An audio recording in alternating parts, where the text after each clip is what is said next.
السلام علیکم ورحمۃ اللہ وبرکاتہ۔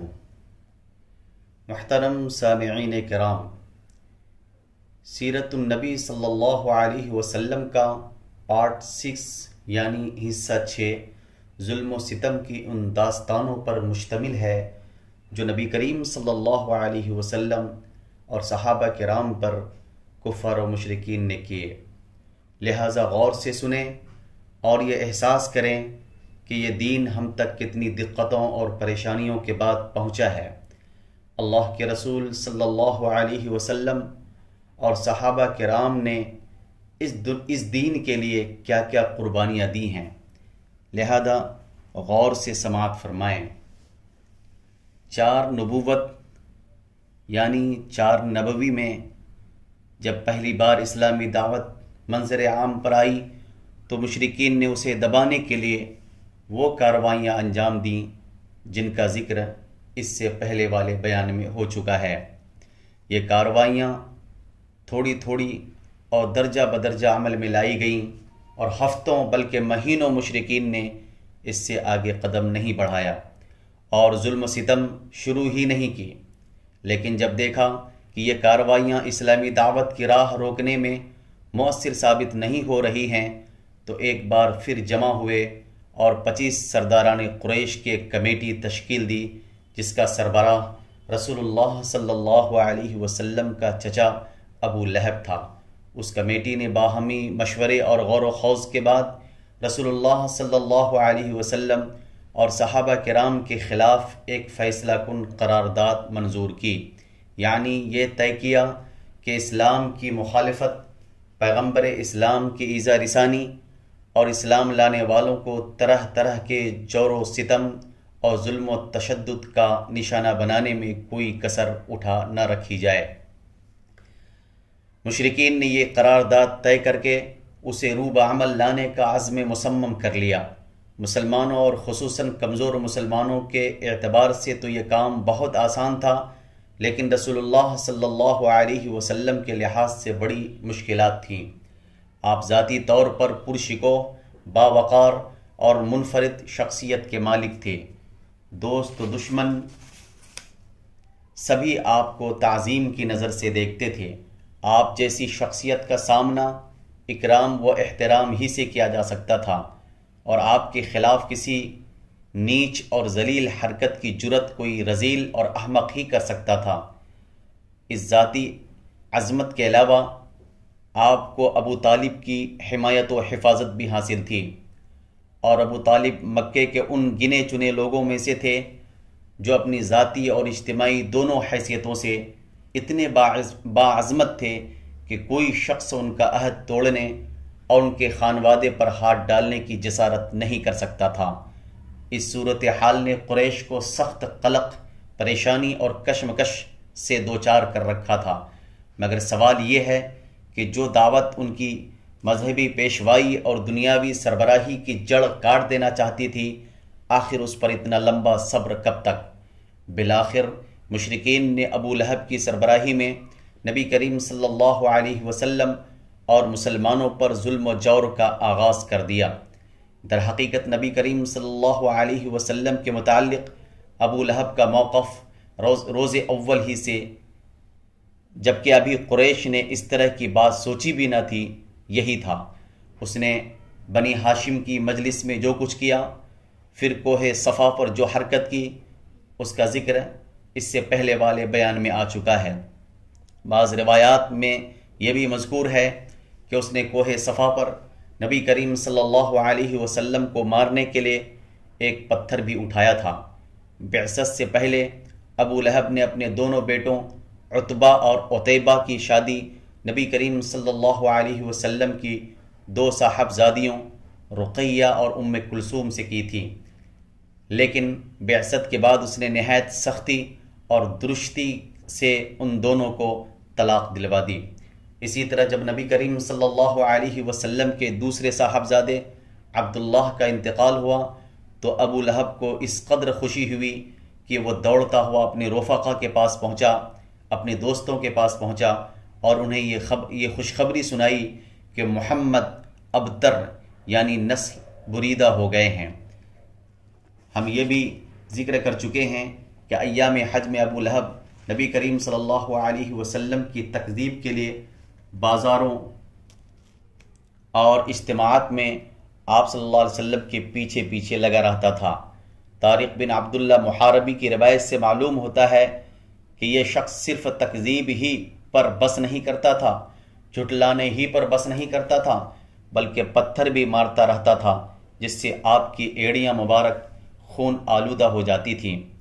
ابو لہب کی بیوی ام جمیل، جس کا نام عروہ تھا، جو حرب بن امیہ کی بیٹی اور ابو سفیان کی بہن تھی، وہ بھی نبی کریم صلی اللہ علیہ وسلم کی عداوت میں اپنے شوہر سے پیچھے نہ تھی، چنانچہ وہ نبی کریم صلی اللہ علیہ وسلم کے راستے میں اور دروازے پر رات کو کانٹے ڈال دیا کرتی تھی۔ خاصی بد زبان اور مفسدہ پرداز بھی تھی، چنانچہ نبی کریم صلی اللہ علیہ وسلم کے خلاف بد زبانی کرنا، لمبی چوڑی دسیسہ کاری و افطرا پردازی سے کام لینا، فتنے کی آگ بھڑکانا اور خوفناک جنگ بپا رکھنا اس کا شیوا تھا۔ اسی لیے قرآن نے اس کو حمالۃ الحطب، لکڑی ڈھونے والی کا لقب عطا کیا۔ جب اسے معلوم ہوا کہ اس کی اور اس کے شوہر کی مذمت میں قرآن نازل ہوا ہے تو وہ رسول اللہ صلی اللہ علیہ وسلم کو تلاش کرتی ہوئی آئی۔ آپ خانہ کعبہ کے پاس مسجد حرام میں تشریف فرما تھے، ابو بکر صدیق رضی اللہ تعالی عنہ ہمراہ تھے۔ یہ مٹھی بھر پتھر لیے ہوئے تھی، سامنے کھڑی ہوئی تو اللہ نے اس کی نگاہ پکڑ لی اور وہ رسول اللہ صلی اللہ علیہ وسلم کو نہ دیکھ سکی، صرف ابو بکر رضی اللہ عنہ کو دیکھ رہی تھی۔ اس نے سامنے پہنچتے ہی سوال کیا، ابو بکر تمہارا ساتھی کہاں ہے؟ مجھے معلوم ہوا ہے کہ وہ میری ہجو کرتا ہے، بخدا اگر میں اسے پا گئی تو اس کے منہ پر یہ پتھر دے ماروں گی، دیکھو خدا کی قسم میں بھی شاعرہ ہوں۔ پھر اس نے یہ شعر سنایا، مذمما عصینا وامرہ ابینا ودینہ قلینا۔ ہم نے مذمم کے نافرمانی کی، مشرکین جل کر حسد سے نبی کریم صلی اللہ علیہ وسلم کو محمد کے بجائے مذمم کہتے تھے، جس کا معنی محمد کے معنی کے بالکل برعکس ہے۔ محمد وہ شخص ہے جس کی تعریف کی جائے، مذمم وہ شخص ہے جس کی مذمت اور برائی کی جائے۔ تو مشرکین اللہ کے رسول کو جل کر مذمم کہا کرتے تھے، اسی لیے اس شعر میں ابو لہب کی بیوی نے یوں شعر پیش کیا، مذممم عصینا وامرہ ابینا ودینہ قلینا، جس کا ترجمہ ہے ہم نے مذمم کی نافرمانی کی، اس کے امر کو تسلیم نہ کیا اور اس کے دین کو نفرت اور حقارت سے چھوڑ دیا۔ اس کے بعد یہ شعر پڑھ کے وہ چلی گئی۔ ابو بکر رضی اللہ عنہ نے کہا، یا رسول اللہ صلی اللہ علیہ وسلم، کیا اس نے آپ کو دیکھا نہیں؟ آپ صلی اللہ علیہ وسلم نے فرمایا، نہیں، اس نے مجھے نہیں دیکھا، اللہ نے اس کی نگاہ پکڑ لی تھی۔ ابو بکر بزار نے بھی یہ واقعہ روایت کیا ہے، اور اس میں اتنا مزید اضافہ ہے کہ جب وہ ابو بکر رضی اللہ تعالی عنہ کے پاس کھڑی ہوئی تھی تو اس نے یہ بھی کہا، ابو بکر تمہارے ساتھی نے ہماری ہجو کی ہے۔ ابو بکر نے کہا، نہیں، اس عمارت کے رب کی قسم، نہ وہ شعر کہتے ہیں نہ اسے زبان پر لاتے ہیں۔ اس نے کہا، تم سچ کہتے ہو۔ ابو لہب اس کے باوجود یہ ساری حرکتیں کر رہا تھا کہ رسول اللہ صلی اللہ علیہ وسلم کا چچا اور پڑوسی تھا، اس کا گھر آپ کے گھر سے متصل تھا، اسی طرح آپ کے دوسرے پڑوسی بھی آپ صلی اللہ علیہ وسلم کو گھر کے اندر ستاتے تھے۔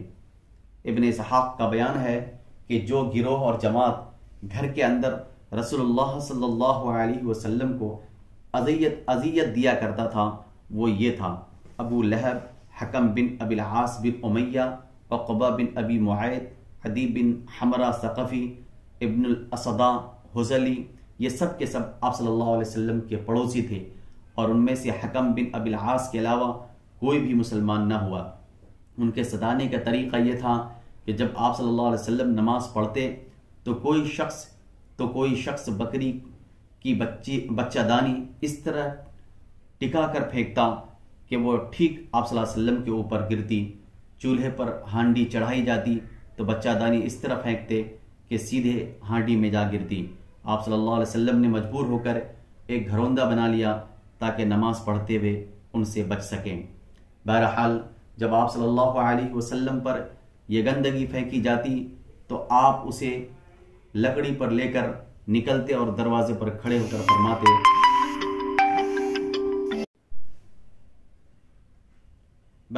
جب آپ صلی اللہ علیہ وسلم پر یہ گندگی پھینکی جاتی تو آپ صلی اللہ علیہ وسلم اسے لکڑی پر لے کر نکلتے اور دروازے پر کھڑے ہو کر فرماتے، اے بنی عبد مناف، یہ کیسی ہمسائیگی ہے، پھر اسے راستے میں ڈال دیتے۔ عقبہ بن ابی معیط اپنی بدبختی اور خباثت میں اور بڑھا ہوا تھا، چنانچہ صحیح بخاری میں حضرت عبداللہ بن مسعود رضی اللہ تعالی عنہ سے مروی ہے کہ نبی کریم صلی اللہ علیہ وسلم بیت اللہ کے پاس نماز پڑھ رہے تھے اور ابو جہل اور اس کے کچھ رفقا بیٹھے ہوئے تھے کہ اتنے میں باز نے باز سے کہا، کون ہے جو بنی فلاں کے اونٹ کی اوجھڑی لائے اور جب محمد سجدہ کریں تو ان کی پیٹھ پر ڈال دے۔ اس پر قوم کا بدبخت ترین آدمی عقبہ بن ابی معیط اٹھا اور اوجھڑی لا کر انتظار کرنے لگا۔ جب نبی کریم صلی اللہ علیہ وسلم سجدے میں تشریف لے گئے تو اسے آپ صلی اللہ علیہ وسلم کی پیٹھ پر دونوں کندھوں کے درمیان ڈال دیا۔ میں سارا ماجرا دیکھ رہا تھا مگر کچھ کر نہیں سکتا تھا، کاش میرے اندر بچانے کی طاقت ہوتی۔ حضرت عبداللہ بن مسعود رضی اللہ تعالی عنہ فرماتے ہیں کہ اس کے بعد وہ ہنسی کے مارے ایک دوسرے پر گرنے لگے اور رسول اللہ صلی اللہ علیہ وسلم سجدے ہی میں پڑے رہے، سر نہ اٹھایا، یہاں تک کہ فاطمہ رضی اللہ تعالی عنہا آئیں اور آپ کی پیٹھ سے اوجھڑی ہٹا کر پھینکی۔ تب آپ صلی اللہ علیہ وسلم نے سر اٹھایا، پھر 3 بار فرمایا، اللہم علیک بقریش، اللہم علیک بقریش، اللہم علیک بقریش، اے اللہ تو قریش کو پکڑ لے، اے اللہ تو قریش کو پکڑ لے، اے اللہ تو قریش کو پکڑ لے۔ جب آپ صلی اللہ علیہ وسلم نے بد دعا کی تو ان پر بہت گراں گزری، کیونکہ ان کا عقیدہ تھا کہ شہر میں دعائیں قبول کی جاتی ہیں۔ اس کے بعد آپ صلی اللہ علیہ وسلم نے نام لے لے کر بد دعا کی، اے اللہ ابو جہل کو پکڑ لے، عتبہ بن ربیعہ کو پکڑ لے، شیبہ بن ربیعہ کو پکڑ لے، ولید بن عتبہ کو پکڑ لے، امیہ بن خلف کو پکڑ لے، عقبہ بن ابی معیط کو پکڑ لے۔ انہوں نے 7ویں کا نام نہ گنایا لیکن راوی کو یاد نہ رہا۔ عبداللہ بن مسعود فرماتے ہیں کہ اس ذات کی قسم جس کے ہاتھ میں میری جان ہے، میں نے دیکھا کہ جن لوگوں کے نام لے کر کے نام رسول اللہ صلی اللہ علیہ وسلم نے گن گن کر لیے تھے، جن لوگوں کے نام رسول اللہ صلی اللہ علیہ وسلم نے گن گن کے لیے تھے، سب کے سب بدر کے کنویں میں مقتول پڑے ہوئے تھے، یعنی جنگ بدر میں سب کام میں آ گئے۔ امیہ بن خلف کا وتیرہ تھا کہ وہ جب رسول اللہ صلی اللہ علیہ وسلم کو دیکھتا تو لعن طعن کرتا، اسی کے متعلق یہ آیت نازل ہوئی، اعوذ باللہ من الشیطان الرجیم ویل لکل ہمزۃ لمزہ، ہر لعن طعن اور برائیاں کرنے والے کے لیے تباہی ہے۔ ابن ہشام کہتے ہیں کہ ہمزہ وہ شخص ہے جو اعلانیہ گالی بکے اور آنکھیں ٹیڑھی کر کے اشارے کرے، اور لمزہ وہ شخص ہے جو پیٹھ پیچھے لوگوں کی برائیاں کرے اور انہیں اذیت دے۔ امیہ کا بھائی ابی بن خلف عقبہ بن ابی معیط کا گہرا دوست تھا۔ ایک بار عقبہ نے نبی کریم صلی اللہ علیہ وسلم کے پاس بیٹھ کر کچھ سنا، ابی کو معلوم ہوا تو اس نے عقبہ کو بہت سخت سست کہا، عتاب کیا اور اس سے مطالبہ کیا کہ وہ جا کر رسول اللہ صلی اللہ علیہ وسلم کے منہ پر نعوذ باللہ تھوک آئے۔ آخر عقبہ نے ایسا ہی کیا۔ خود ابی بن خلف نے ایک مرتبہ ایک بوسیدہ ہڈی لا کر توڑی اور ہوا میں پھینک کر رسول اللہ صلی اللہ علیہ وسلم کی طرف اڑا دی۔ اخنس بن شریق ثقفی بھی رسول اللہ صلی اللہ علیہ وسلم کے ستانے والوں میں تھا۔ قرآن میں اس کے 9 اوصاف بیان کیے گئے ہیں جس سے اس کے کردار کا اندازہ ہوتا ہے۔ ارشاد ہے، وَلَا تُطِعْ كُلَّ حَلَّافٍ مَّهِينٍ هَمَّازٍ مَّشَّاءٍ بِنَمِيمٍ مَّنَّاعٍ لِّلْخَيْرِ مُعْتَدٍ أَثِيمٍ عُتُلٍّ بَعْدَ ذَلِكَ زَنِيمٍ۔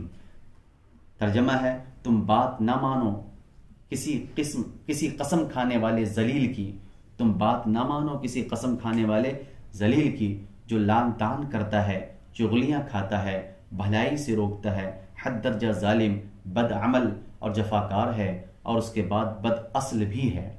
ابو جہل کبھی کبھی رسول اللہ صلی اللہ علیہ وسلم کے پاس آ کر قرآن سنتا تھا، لیکن بس سنتا ہی تھا، ایمان و اطاعت اور ادب و خشیت اختیار نہیں کرتا تھا۔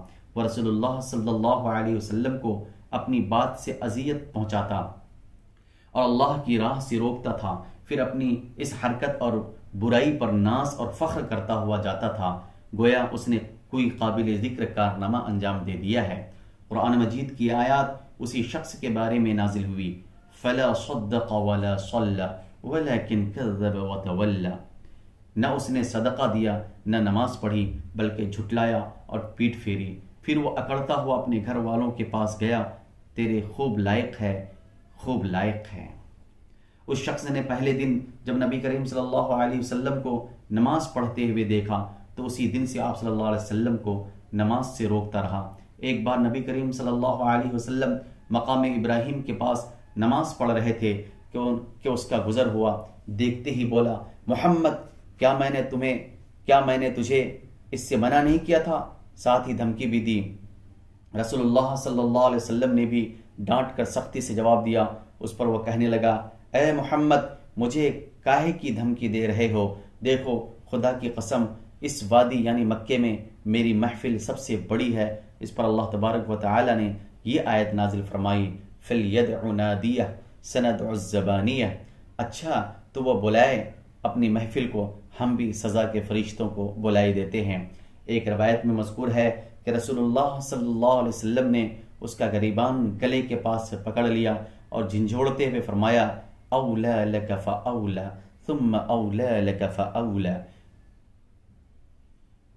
تیرے لیے بہت ہی موزوں ہے، تیرے لیے بہت ہی موزوں ہے۔ اس پر اللہ کے یہ دشمن کہنے لگا، اے محمد مجھے دھمکی دے رہے ہو؟ خدا کی قسم تم اور تمہارا پروردگار میرا کچھ نہیں کر سکتے، میں مکے کی دونوں پہاڑیوں کے درمیان چلنے پھرنے والوں میں سب سے زیادہ معزز ہوں۔ بہرحال اس ڈانٹ کے باوجود ابو جہل اپنی حماقت سے باز آنے والا نہ تھا، بلکہ اس کی بدبختی میں کچھ اور اضافہ ہی ہو گیا۔ چنانچہ صحیح مسلم میں ابو ہریرہ رضی اللہ تعالی عنہ سے مروی ہے کہ ایک بار سرداران قریش سے ابو جہل نے کہا کہ محمد آپ حضرات کے روبرو اپنا چہرہ خاک آلود کرتا ہے، نعوذ باللہ۔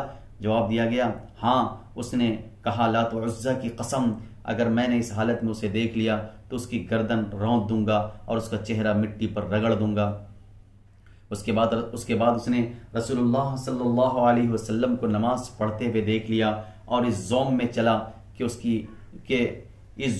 کہ آپ صلی اللہ علیہ وسلم کی گردن رونت دے گا، لیکن لوگوں نے اچانک کیا دیکھا کہ وہ ایڑے کے بل پلٹ رہا ہے اور دونوں ہاتھ سے بچاؤ کر رہا ہے۔ لوگوں نے کہا، ابو الحکم تمہیں کیا ہوا؟ اس نے کہا، میرے اور اس کے درمیان آگ کی ایک خندق ہے، ہولناکیاں ہیں اور پر ہیں۔ رسول اللہ صلی اللہ علیہ وسلم نے فرمایا کہ اگر وہ میرے قریب آتا تو فرشتے اس کا ایک ایک عضو اچک لیتے۔ جور و ستم کی یہ کارروائیاں نبی کریم صلی اللہ علیہ وسلم کے ساتھ ہو رہی تھیں، اور عوام و خواص کے نفوس میں آپ کی منفرد شخصیت کا جو وقار و احترام تھا، اور آپ صلی اللہ علیہ وسلم کو مکے کے سب سے محترم اور عظیم انسان ابو طالب کی جو حمایت و حفاظت حاصل تھی، اس کے باوجود ہو رہی تھیں۔ باقی رہی وہ کارروائیاں جو مسلمانوں اور خصوصاً ان میں سے بھی کمزور افراد کی ایذا رسانی کے لیے کی جا رہی تھیں، تو وہ کچھ زیادہ ہی سنگین اور تلخ تھیں۔ ہر قبیلہ اپنے مسلمان ہونے والے افراد کو طرح طرح کی سزائیں دے رہا تھا، اور جس شخص کا کوئی قبیلہ نہ تھا ان پر اوباشوں اور سرداروں نے ایسے جور و ستم روا رکھے تھے جنہیں سن کر مضبوط انسان کا دل بھی بے چینی سے تڑپنے لگتا ہے۔ ابو جہل جب کسی معزز اور طاقتور آدمی کے مسلمان ہونے کی خبر سنتا تو اسے برا بھلا کہتا، وہ ذلیل و رسوا کرتا اور مال و جاہ کو سخت خسارے سے دوچار کرنے کی دھمکیاں دیتا، اور اگر کوئی کمزور آدمی مسلمان ہوتا تو اسے مارتا اور دوسروں کو بھی برانگیختہ کرتا۔ حضرت عثمان بن عفان رضی اللہ عنہ کا چچا انہیں کھجور کی چٹائی میں لپیٹ کر نیچے سے دھواں دیتا۔ حضرت مصعب بن عمیر رضی اللہ تعالی عنہ کی ماں کو ان کے اسلام لانے کا علم ہوا تو ان کا دانا پانی بند کر دیا اور انہیں گھر سے نکال دیا۔ یہ بڑے ناز و نعمت میں پلے تھے، حالات کی شدت سے دوچار ہوئے تو کھال اس طرح ادھڑ گئی جیسے سانپ کچلی چھوڑتا ہے۔ حضرت بلال امیہ بن خلف جماحی کے غلام تھے۔ امیہ ان کی گردن میں رسی ڈال کر لڑکوں کو دے دیتا تھا اور وہ انہیں مکے کے پہاڑوں میں گھماتے پھرتے تھے، یہاں تک کہ گردن پر رسی کا نشان پڑ جاتا تھا۔ خود امیہ بھی انہیں باندھ کر ڈنڈے سے مارتا تھا اور چلچلاتی دھوپ میں جبرن بٹھائے رکھتا تھا۔ کھانا پانی بھی نہ دیتا تھا بلکہ بھوکا پیاسا رکھتا تھا، اور اس سے کہیں بڑھ کر یہ ظلم کرتا تھا کہ جب دوپہر کی گرمی شباب پر ہوتی تھی تو مکے کے پتریلے کنکروں پر لٹا کر سینے پر بھاری پتھر رکھوا دیتا، پھر کہتا خدا کی قسم تو اسی طرح پڑا رہے گا یہاں تک کہ مر جائے یا محمد کے ساتھ کفر کرے۔ حضرت بلال حبشی رضی اللہ تعالی عنہ اس حالت میں بھی فرماتے احد احد۔ ایک روز یہی کارروائی کی جا رہی تھی کہ ابو بکر رضی اللہ تعالی عنہ کا گزر ہوا۔ انہوں نے حضرت بلال رضی اللہ تعالی عنہ کو ایک کالے غلام کے بدلے، اور کہا جاتا ہے کہ 200 درہم یعنی 735 گرام چاندی یا 280 درہم 1 کلو زائد چاندی کے بدلے خرید کر آزاد کر دیا۔ حضرت عمار بن یاسر رضی اللہ تعالیٰ عنہ بنو مخزوم کے غلام تھے۔ انہوں نے اور ان کے والدین نے اسلام قبول کیا تو ان پر قیامت ٹوٹ پڑی۔ مشرکین جن میں ابو جہل پیش تھا، سخت دھوپ کے وقت انہیں پتھریلی زمین پر لے جا کر اس کی تپش سے سزا دیتے۔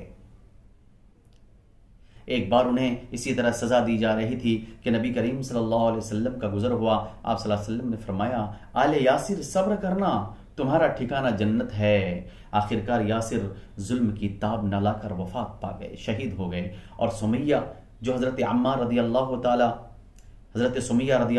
عنہ جو حضرت عمار رضی اللہ تعالی عنہ کی والدہ تھیں، ان کی شرمگاہ میں ابو جہل نے نیزہ مارا اور وہ دم توڑ گئی۔ یہ اسلام میں پہلی شہیدہ تھی۔ حضرت عمار رضی اللہ تعالی عنہ پر سختی کا سلسلہ جاری رہا۔ انہیں کبھی دھوپ میں تپایا جاتا تو کبھی ان کے سینے پر سرخ پتھر رکھ دیا جاتا اور کبھی پانی میں ڈبو دیا جاتا۔ ان سے مشرکین کہتے تھے کہ جب تک تو محمد کو گالی نہیں دو گے یا لات و عزا کے بارے میں کلمہ خیر نہ کہو گے، ہم تمہیں چھوڑ نہیں سکتے۔ حضرت عمار رضی اللہ تعالی عنہ مجبوراً ان کی بات مان لی، پھر نبی کریم صلی اللہ علیہ وسلم کے پاس روتے اور معذرت کرتے ہوئے تشریف لائے۔ اس پر یہ آیت نازل ہوئی من کفر باللہ من بعد ایمانہ الا من اکرہ وقلبہ مطمئن بالایمان، جس نے اللہ پر ایمان لانے کے بعد کفر کیا اس پر اللہ کا غضب اور عذاب عظیم ہے، لیکن جسے مجبور کیا جائے اس کا دل ایمان پر مطمئن ہو اس پر کوئی گرفت نہیں۔ حضرت فقیہہ جن کا نام افلاح تھا، بنی عبدالدار کے غلام تھے۔ ان کے یہ مالکان ان کے پاؤں رسی سے باندھ کر انہیں زمین پر گھسیٹتے تھے۔ حضرت خباب بن ارت قبیلے خزاعہ کے ایک عورت ام انمار کے غلام تھے۔ مشرکین انہیں طرح طرح کی سزائیں دیتے تھے، ان کے سر کے بال نوچتے تھے اور سختی سے گردن مروڑتے تھے۔ انہیں کئی بار دہکتے انگاروں پر لٹا کر اوپر سے پتھر رکھ دیا کہ وہ اٹھ نہ سکے۔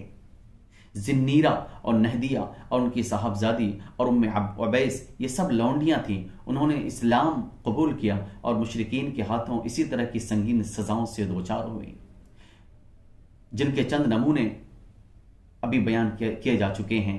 قبیلہ بنی عدی کے ایک خانوادے بنو مومل کی ایک لونڈی مسلمان ہوئی تو انہیں حضرت عمر بن خطاب رضی اللہ تعالی عنہ جو بنی عدی سے تعلق رکھتے تھے اور ابھی مسلمان نہیں ہوئے تھے، اس قدر مارتے تھے کہ مارتے مارتے خود تھک جاتے تھے اور اس کے بعد کہتے تھے کہ میں نے تجھے کسی مروت کی وجہ سے نہیں بلکہ محض تھک جانے کی وجہ سے چھوڑا ہے۔ آخرکار حضرت ابو بکر رضی اللہ تعالی عنہ حضرت بلال اور حضرت عامر بن فہیرہ کی طرح ان لونڈیوں کو بھی خرید کر آزاد کر دیا۔ مشرکین نے سزا کی ایک شکل یہ بھی اختیار کی تھی کہ بعض صحابہ کو اونٹ اور گائے کی کچی کھال میں لپیٹ کر دھوپ میں ڈال دیتے تھے اور بعض کو لوہے کی زرہ پہنا کر جلتے ہوئے پتھر پر لٹا دیتے تھے۔ در حقیقت اللہ کی راہ میں ظلم و ستم کا نشانہ بننے والوں کی فہرست بڑی لمبی ہے اور بڑی تکلیف دہ بھی۔ حالت یہ تھی کہ جس کسی کے مسلمان ہونے کا پتہ چل جاتا تھا مشرکین اس کے در پہ آزار ہو جاتے تھے۔ وآخر دعوانا الحمد للہ رب العالمین۔